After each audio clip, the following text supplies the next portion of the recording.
from her and the children for at least 3 weeks. I shall tell her," I continued, turning to Harris, "that it is you who have shown me my duty in this respect, that it is to you we shall owe—" Harris put down his glass rather hurriedly. "If you don't mind, old man," he interrupted, "I'd really rather you didn't. She'll talk it over with my wife, and, well, I should not be happy taking credit that I do not deserve." "But you do deserve it," I insisted. "It was your suggestion." "It was you gave me the idea," interrupted Harris again. "You know, you said it was a mistake for a man to get into a groove, and that unbroken domesticity cloyed the brain." "I was speaking generally," I explained. "It struck me as very apt," said Harris. "I thought of repeating it to Clara. She has a great opinion of your sense, I know. I'm sure that if we won't risk it," I interrupted in my turn. "It is a delicate matter, and I see a way out of it. We will say George suggested the idea." There is a lack of genial helpfulness about George that it sometimes vexes me to notice. You would have thought he would have welcomed the chance of assisting two old friends out of a dilemma. Instead, he became disagreeable. "You do," said George, "and I shall tell them both that my original plan was that we should make a party, children and all, that I should bring my aunt, and that we should hire a charming old chateau I know of in Normandy on the coast, where the climate is peculiarly adapted to delicate children, and the milk such as you do not get in England. I shall add that you overrode that suggestion, arguing we should be happier by ourselves." With a man like George, kindness is of no use. You have to be firm. "You do," said Harris, "and I, for one, will close with the offer. We will just take that chateau. You will bring your aunt. I will see to that, and we will have a month of it. The children are all fond of you. Jay and I will be nowhere.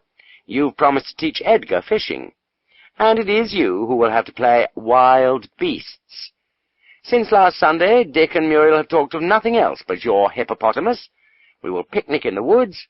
There will only be 11 of us. And in the evenings we will have music and recitations. Muriel is master of 6 pieces already, as perhaps you know, and all the other children are quick studies." George climbed down. He has no real courage, but he did not do it gracefully. He said that if we were mean and cowardly and false-hearted enough to stoop to such a shabby trick, he supposed he couldn't help it, and that if I didn't intend to finish the whole bottle of claret myself, he would trouble me to spare him a glass. He also added, somewhat illogically, that it really did not matter, seeing both Ethelberta and Mrs. Harris were women of sense who would judge him better than to believe for a moment that the suggestion emanated from him. This little point settled, the question was, what sort of a change? Harris, as usual, was for the sea. He said he knew a yacht, just the very thing, one that we could manage by ourselves, no skulking lot of lubbers loafing about, added to the expense and taking away the romance. Give him a handy boy, he would sail it himself. We knew that yacht, and we told him so. We'd been on it with Harris before. It smells of bilge water and greens to the exclusion of all other scents. No ordinary sea air can hope to head against it. So far as sense of smell is concerned, one might be spending a week in Limehouse Hole. There's no place to get out of the rain.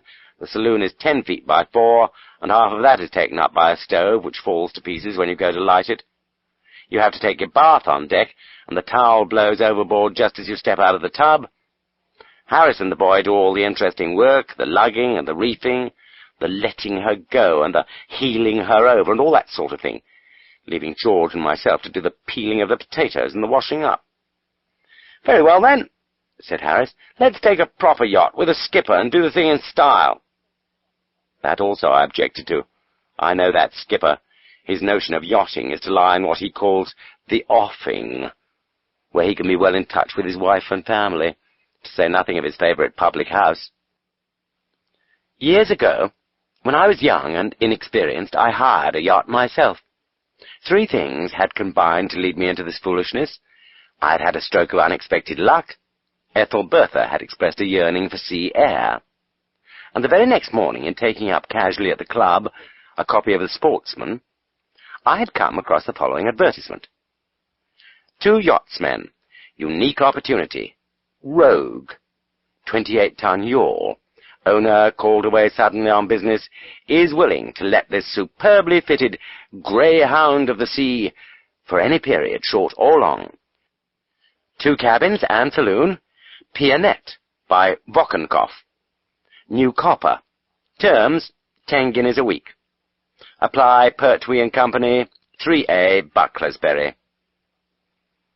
It had seemed to me like the answer to a prayer. The new copper did not interest me. What little washing we might want could wait, I thought. But the Pianette by Wochenkoff sounded alluring. I pictured Ethelbertha playing in the evening, something with a chorus in which the crew, with a little training, might join, while our moving home bounded, greyhound-like, over the silvery billows. I took a cab and drove direct to 3A, Bucklersbury. Mr. Pertwee was an unpretentious-looking gentleman who had an unostentatious office on the 3rd floor.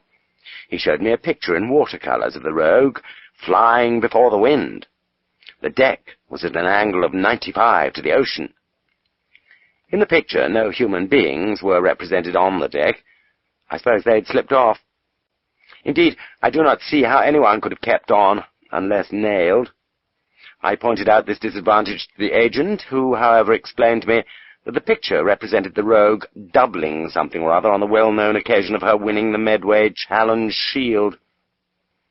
Mr. Pertwee assumed that I knew all about the event, so that I did not like to ask any questions. 2 specks near the frame of the picture, which at first I had taken for moths, represented, it appeared, the 2nd and 3rd winners in this celebrated race. A photograph of the yacht at anchor off Gravesend was less impressive, but suggested more stability. All answers to my inquiries being satisfactory, I took the thing for a fortnight. Mr. Pertwee said it was fortunate I wanted it only for a fortnight. Later on, I came to agree with him, the time fitting in exactly with another hiring. Had I required it for 3 weeks, he would have been compelled to refuse me. The letting being thus arranged, Mr. Pertwee asked me if I had a skipper in my eye. That I had not was also fortunate. Things seemed to be turning out luckily for me all round, because Mr. Pertwee felt sure I could not do better than keep on Mr. Goyles, at present in charge. An excellent skipper, so Mr. Pertwee assured me, a man who knew the sea as a man knows his own wife, and who had never lost a life.